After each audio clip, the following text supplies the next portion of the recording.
Assalamualaikum warahmatullahi wabarakatuh.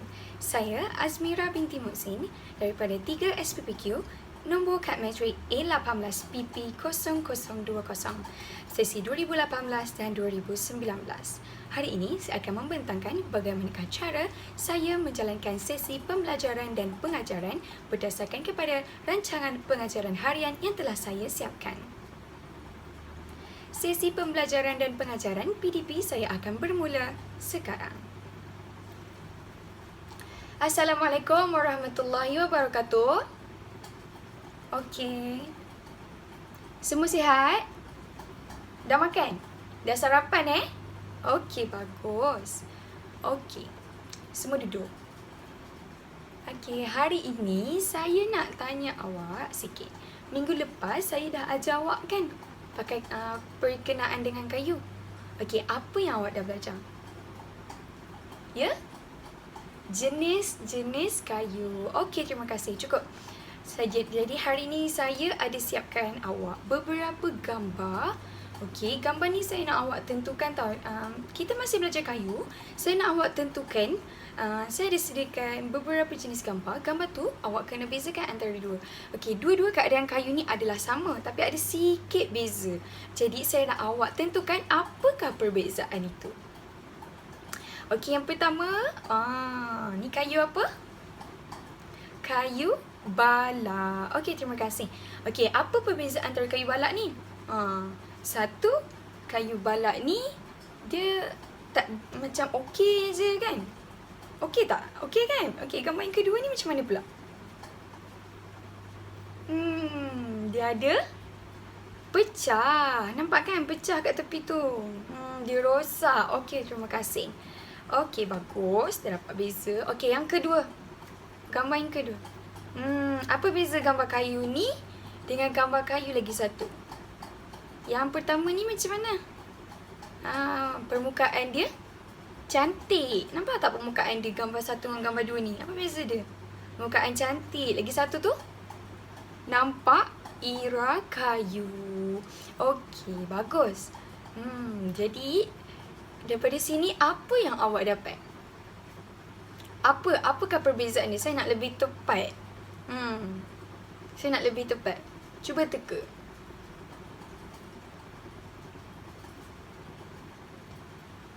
Kayu cantik dan kayu elok. Panjang sangat lah. Panjang sangat. Dia satu perkataan je. Ya? Cacat? Okey, lebih kurang. Terima kasih. Duduk. Tajuk kita akan belajar hari ini ialah kecacatan kayu. Objektif pembelajaran hari ini kita ada dua. Yang pertama, di akhir pembelajaran, pelajar akan dapat mengklasifikasikan kecacatan kayu yang disebabkan oleh kecacatan semula jadi. Dan yang kedua, pelajar akan dapat menginterpretasi kecacatan kayu yang berpunca daripada ejen luaran. Okey, apakah itu kecacatan kayu? Kecacatan kayu ialah ketidaksempurnaan pada kayu yang menyebabkan kualiti kayu menurun. Okey, ada dua kan tadi saya cakap. Kecacatan kayu berpunca daripada semula jadi dan juga ejen luaran.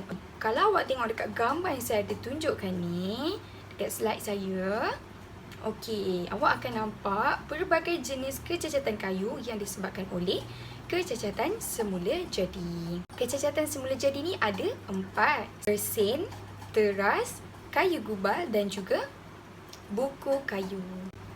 Okey, yang pertama kita akan terangkan kecacatan kayu disebabkan oleh kayu gubal. Okey, awak tengok kat gambar saya bagi kat slide tu. Okey, nampak kan? Dekat kayu balak tu, apa beza dia? Dia ada dua warna kan berbeza. Okey, sebenarnya kayu gubal ni ialah lapisan luar kayu yang kedudukannya bersebelahan dengan kulit kayu.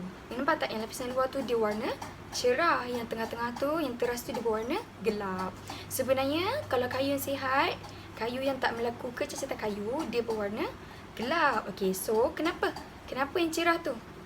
Okey, yang cerah tu sebenarnya dia mengandungi bahan simpanan ataupun sel hidup semasa pokok itu masih hidup. Yang kedua ialah kecacatan kesemula jadi yang disebabkan oleh buku kayu. Okey, kenapa buku kayu ni berlaku? Buku kayu ni berlaku apabila sebahagian daripada dahan kayu yang tidak tumbuh secara semula jadi, dia mungkin terbenam. Buku kayu ni dia adalah berbentuk bulat ataupun bujur. Awak boleh ukur tau, sebenar-benarnya dia boleh diukur lah. Macam mana ini kecacatan ni namanya apa? Okey, bila kita ukur, dia sebenarnya dia akan berbentuk bulat ataupun berbentuk bujur. Okey, dia diukur dengan mengambil kira garisan terpanjang dan juga garisan terpendek secara purata. Okey. Okey, kalau awak tengok kat situ kat gambar, okey, dia ada 3 jenis kecacatan yang disebabkan oleh buku kayu. Yang pertama, kukuh, berongga dan juga reput. Okey. Kalau yang kukuh tu, okey, awak tengok beza ketiga-tiga tu, dia ada yang rata dan berlekuk kan? Okey, yang rata tu reput. Kukuh. Dia masih kukuh sebab dia tidak berongga ataupun ada lekuk tu Okey, yang first tu kukuh, yang kedua ialah reput. Yang reput tu beza dia sikit lah. Ada beza, kalau berongga dia berlekuk sahaja kan. Kalau yang reput tu dia ada garisan-garisan sikit dekat tepi rongga tu. Yang ketiga ialah saku resin. Okey, saku resin ni ialah rongga-rongga dalam kayu yang telah diisi penuh ataupun separuh penuh, sama ada resin keras, resin separuh keras ataupun bahan bergetah. Di antara 3 ni. Resin ni dia ada 2 sebenarnya. Satu resin polimer, resin yang dibuat, ataupun resin semula jadi. Okey, ketiga-tiga semua ni sifatnya bergetah. So dia diisi kayu yang rongga kayu yang diisi antara ketiga-tiga jenis bahan ni lah ya. Okey, awak tengok kat situ. Macam ni lah rupa resin. Yang terakhir kita akan belajar mengenai teras. Okey, teras ni cuba awak tengok kat gambar tu. Dia lebih kurang macam yang pertama kan. Yang pertama tu kayu gubal macam mana? Warna dia 2 je kan. Okey, kalau teras ni dia berselang-seli warna dia cerah dengan gelap. Okey, kenapa kayu teras ni? Kayu teras ni disebut juga sebagai mempuluh. Okey. Dia disebabkan oleh kecacatan bahagian kayu berhampiran tu dia rosak Dia kecacatan yang tadi tu dia berlaku dekat bahagian tengah balak pula. Kan tadi cerah, gelap, lepas tu dia cerah kan. Okey, dia berlaku di bahagian tengah. Yang tadi kayu gubal tu berlaku di bahagian luaran. Dia bersebelahan dengan kulit kayu. Fahamkan konsep bersebelahan dengan kulit kayu. Okey, dah faham kan yang keempat-empat saya terangkan tadi apa dia? Kayu gubal, buku kayu, saku resin dan juga teras. Okey, awak dah faham keempat-empat tu. Okey, saya nak buat aktiviti sikit. Okey, awak sekarang duduk dalam keadaan berkumpulan kan? Abad ke-21. Okey, saya nak bawa berbincang secara berkumpulan. Lepas tu awak lukis guna peta minda dan nanti saya akan tanya apa beza antara keempat-empat ni. Okey? Okey, dah siap bincang Okey, bagus. Alright, saya nak tanya awak yang kat depan ni. Apa beza yang saku resin dengan teras? Okey, bagus. Terima kasih. Okey, awak pula. Macam mana? Apa beza kayu gubal dengan buku kayu? Okey, terima kasih.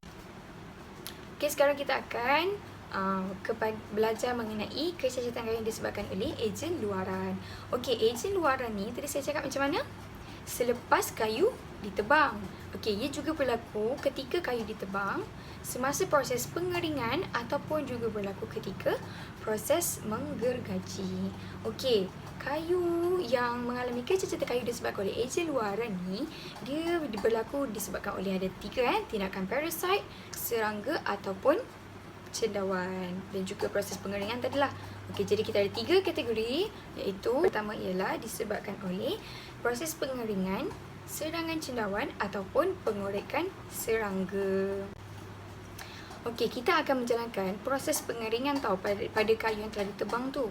Okey, sebab kita dia ada moisture level, okay? Ada tahap kelembapan pada kayu yang kita perlu kekalkan, dan tapi kita tak boleh terlalu banyak. Kalau terlalu banyak, dia akan menyebabkan serangan cendawan. Okey, lepas ni lepas tu kita kena jadi kita kena melakukan proses pengeringan. Tapi proses pengeringan terlalu lama dibiarkan terjadi akan menyebabkan kayu mengalami kecacatan kayu. Contohnya, okey, awak tengok kat gambar saya kasih tu, kat slide. Okey, contohnya ialah rekah, pecah, relangan, piuh, melekong dan juga meleding. Okey, tengok kat gambar-gambar tu. Inilah contoh-contoh kayu, kecacatan kayu disebabkan oleh proses pengeringan. Okey, yang kedua adalah disebabkan oleh serangan cendawan. Okey, serangan cendawan ni dia berlaku dua keadaan. Yang pertama, serangan cendawan yang hanya merepukkan kayu, dan yang kedua hanya mewarnakan kayu. Okey, yang merepukkan kayu ni nama haiwannya ialah Spula lacrymans. Okey, Spula lacrymans ni dia adalah sejenis cendawan yang bila dia hidup dekat kayu tu, dia akan menghurai dan meresap sel-sel kayu yang berada di sekitar dia. Jadi dia akan meruputkan kayu. Bila meruputkan kayu, kekuatan kayu akan menurun, kualiti kayu akan berkurang.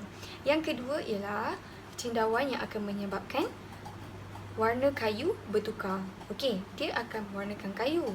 Okey, tapi dia tak akan merosakkan mereputkan kayu, tapi dia hanya merosakkan rupa fizikal kayu. Tapi bila dia rosakkan rupa fizikal kayu ni, lama kelamaan yang akan menyebabkan kekuatan kayu juga menurun. Jadi ini juga akan menyebabkan kecacatan kayu. Kedua-dua jenis cendawan yang akan bertindak pada kayu apabila kayu mengalami kelembapan yang lebih lah. Contohnya sepatutnya 20%, tapi bila kelembapan kayu itu melebihi 20% dan ke atas, akan berlakulah kecacatan yang disebabkan oleh serangan cendawan ni.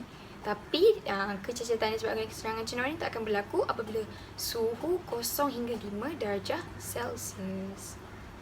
Yang terakhir ialah disebabkan oleh pengorekan serangga. Pengorekan serangga ni ialah kerosakan pada kayu ketika kayu masih hidup, ataupun ketika proses pengeringan, ataupun ketika kayu tu dia dah kering tapi dan disimpan tapi dia belum diawet. Jadi ketika ni lah ada tiga keadaan inilah yang menyebabkan serangga menyerang kayu. Dia bertindak mengorek kayu. Okey, nama pun dia korek kayu kan? Okey, korek kayu berbentuk. Jadi kerosakan yang berbentuk lubang-lubang. Lubang-lubang tu mungkin bersaiz 5mm hingga 25mm. Diukurlah. Okey. Serangga yang saya masukkan ialah anak anai, kumbang tanduk ataupun kumbang perabot. Okey, tiga ni lah jenis haiwan serangga yang bertindak mengorek kayu. Jadi awak dah faham kan? Ada 3 punca kecacatan kayu yang disebabkan oleh ejen luaran, iaitu proses pengeringan, tindakan parasit ataupun pengorekan serangga, dan juga serangan cendawan. Okey, jadi sekarang saya nak buat awak aktiviti yang terakhir sebelum kita habiskan kelas. Okey, iaitu saya nak awak berbincang juga dengan kumpulan tadi. Awak bincangkan ada 3 jenis. Ingat balik apa yang saya ajar. Lepas tu saya akan soal lagi setiap kumpulan. Okey, dah berbincang kan? Dah boleh saya tanya? Okey, bagus. Yakin Okey, awak yang kat sana, daripada kumpulan sana, boleh terangkan apa itu serangan cendawan? Ada 2. Okey, bagus. Yang terakhir saya nak tanya, awak lain kat belakang tu? Kumpulan belakang. Apakah itu pengorekan serangga? Macam mana berlaku? Okey, bagus. Terima kasih, duduk. Okey, terima kasih. Jadi hari ni kita dah belajar mengenai kecacatan kayu. Ada 2, iaitu disebabkan oleh semula jadi dan juga faktor ejen luaran. Okey, terima kasih. Itu sahaja yang saya akan terangkan hari ini. Itu sahaja pembentangan saya. berkenaan dengan rancangan pengajaran harian. Terima kasih.